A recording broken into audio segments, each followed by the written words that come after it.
In recent months, there's been a rash of stories about Gen Z and religion. A lot of headlines are suggesting that Gen Z is finding God, they're returning to religion, or there's a revival among Gen Z when it comes to religion. I think the story actually is a bit more nuanced and complicated. One consistent thing we found in American religion is that rates of disaffiliation have often been led by younger Americans.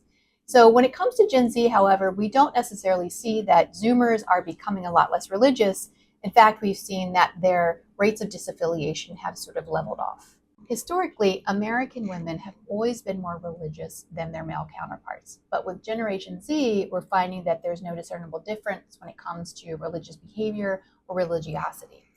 And that actually has been driven by Gen Z women and younger women becoming far less religious over the past decade.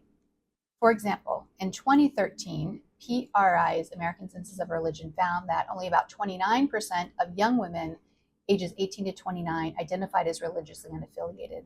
By 2024, that had grown to nearly 40%. However, rates of religious disaffiliation among young men really stayed similar. In 2013, it was about 35% of young men who were religiously unaffiliated. That had grown only to about 36% last year. At the same time, there's new data suggesting that young men who are staying religious and are active in Christianity are becoming more conservative and even reactionary in their views.